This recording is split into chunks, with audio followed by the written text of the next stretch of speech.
Los frumentari eran un cuerpo militar singular, muy especial, que a lo largo del Alto Imperio evolucionó desde una función logística hasta convertirse en una temida policía secreta al servicio directo del emperador. Su nombre deriva de su función original relacionada con la obtención del trigo, con frumentum. Inicialmente los frumentari eran soldados cuya función principal era asegurar los suministros de cereal para el ejército. Esta tarea los ponía en contacto regular con los cuarteles generales de las legiones que se movían por el frente cuando estaban en campaña, pero también con los habitantes locales, lo que les permitía adquirir o conseguir una considerable cantidad de información sobre cualquier territorio que resultaba útil para plantear movimientos militares. Aunque no todo el mundo está de acuerdo sobre el momento exacto en el que los frumentari se convirtieron en espías, lo más probable es que fuese durante el reinado de Domiciano, entre el 81 y el 96. Fueron en esa época oficialmente asignados a la obtención de información. El emperador Domiciano transformó el servicio de abastecimiento del ejército en una red de recopilación de información compuesta por soldados cuya función original era la adquisición y la distribución de grano. Se especula que probablemente Adriano pudo haberlos utilizado con fines políticos e incluso personales, algo que jamás se haría en una democracia. Hacia el siglo II la necesidad de un servicio de inteligencia a nivel imperial era muy clara y los frumentari se convirtieron en una solución muy práctica porque ya existían. En tiempos de paz, su función se transformó. Fueron establecidos como una unidad permanente y estacionados en Roma, probablemente bajo el reinado de Trajano o a más tardar bajo Adriano. A partir de entonces, sus deberes se diversificaron en un doble rol. Por un lado, tenían una función oficial para convertirse en correos imperiales. Esa era su tarea pública principal, la de actuar como encargados de transportar los mensajes y despachos oficiales del entorno del emperador a través de todo el imperio. Pero tenían otra función secreta, que era la de ser espías e incluso convertirse en verdugos para eliminar cualquier tipo de disidencia política. De nuevo, algo que jamás sería en una democracia. Su papel más notorio era este papel clandestino. Se les consideraba espías porque eran los encargados de ejecutar discretamente a los oponentes del régimen. Esta función les granjeó una reputación siniestra en todo el imperio. Se ha intentado ver en ellos a los antecesores de los agentes in rebus que hubo en el Bajo Imperio. Además de la policía política, también se les empleaba en tareas policiales generales, como arrestar delincuentes, como policía civil, actuando fuera de los campamentos militares por orden de las autoridades y de paisano.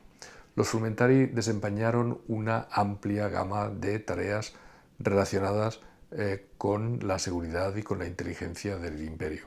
Por un lado, recopilaban información, es decir, todo lo que era espionaje interno. Eran considerados parte de los servicios secretos y estaban encargados de llevar a cabo operaciones de espionaje que les permitían ocultarse disimuladamente entre la población, a veces vestidos de civil, entablando conversaciones casuales para sonsacar información o críticas al emperador, y luego arrestaban a quienes habían expresado su disidencia. Se decía que leían la correspondencia de los senadores o que conocían bien la vida privada tanto de los amigos como de los enemigos del emperador y su entorno. Es muy importante también su papel como mensajeros, como enlaces oficiales entre el emperador y los gobernadores provinciales o cualquier parte del imperio. Utilizaban el sistema postal romano normal, el cursus publicus, para transmitir estos mensajes, pero podrían utilizar tinta invisible. Como en esa época todavía no había limón, probablemente la orina que se revela con el calor podría haber servido para las comunicaciones secretas. Eran también responsables de arrestar a los sospechosos y a los disidentes. Podían interrogar e incluso ejecutar a aquellos que no se ajustaban a las expectativas del soldado romano. Participaron, por ejemplo, en el seguimiento de cristianos en la época de las persecuciones. También se les describe como sicarios políticos, gente que podía ejecutar a disidentes que había señalado el emperador como una amenaza.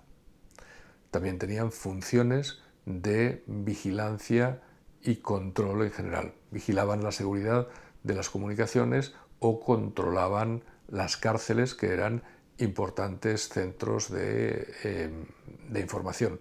Sabemos, por ejemplo, que bajo Caracalla un centurión de los Frumentarii estaba a cargo de un campo de trabajo de unas minas donde los condenados pues hacían trabajos forzados allí, pero también ofrecían información importante o relevante. Hay indicios que conectan a los Frumentarii con la recaudación de impuestos o derechos aduaneros, lo que llamaban portoria. Y eso en todo el contexto de las fronteras imperiales. Ese papel no es muy conocido, pero era una función ejecutiva que les permitía extorsionar a los ciudadanos para obtener no solamente dinero de los impuestos, sino también extorsionarlos para obtener información. Su estructura era muy simple, no era una estructura formal de un cuerpo militar, no eran una legión, no eran una cohorte, sino que estaban organizados como una tropa irregular de un contingente limitado, pequeño, de menos de 100 soldados, lo que limitaba el alcance de sus actividades. Su localización era bastante difusa durante mucho tiempo, pero al menos desde la época de Septimio Severo, su cuartel general, su castra, estaba en Roma, en la colina del Celio, donde compartían espacio con los Peregrini, que eran la otra rama de policía secreta del imperio. Los Frumentarii estaban acuartelados en Roma, en una caserna situada en ese lugar, en el Celio. Ese lugar también podía ser utilizado como recinto carcelario que estaba a disposición del prefecto del pretorio. Formaban una unidad muy cohesionada y se consideraban una unidad militar a pesar de su falta de estructura, porque podían entrar allí después de haber servido en las legiones y podían estar directamente bajo el mando del emperador, que era lógicamente el jefe del ejército. De alguna forma estaban subordinados también al jefe de los Peregrini, que era esa otra unidad de policía secreta, pero en cualquier caso dependían del prefecto del pretorio, que dependía lógicamente del emperador. Un frumentarius podía ser promocionado, tener un ascenso y llegar a alcanzar, por ejemplo, perfectamente un rango de centurión. Lógicamente, la percepción de estas personas, de estos policías políticos secretos, no era muy buena, no gozaban de popularidad en Roma. Eran conocidos por su intromisión y se consideraban una amenaza a la población. La exacción fiscal, la coerción, era comparable al saqueo de un ejército invasor, pero dentro de Roma o dentro de las ciudades romanas. Las persecuciones políticas afectaban tanto a los culpables como a los inocentes. Aurelio Víctor, un historiador del siglo IV, los describe como tipos dañinos, como gente pestilente. Debido a todas estas protestas, Diocleciano, entre el 284 y el 305, disolvió el cuerpo de los Frumentarii y, sin embargo, como persistía la necesidad de una fuente de información fiable, llevó a su reemplazo por una nueva organización que fueron los agentes in rebus, que realizarían exactamente las mismas tareas de contrainteligencia y de seguridad, pero bajo un nombre diferente, pero probablemente fuesen sus actividades todavía más temibles.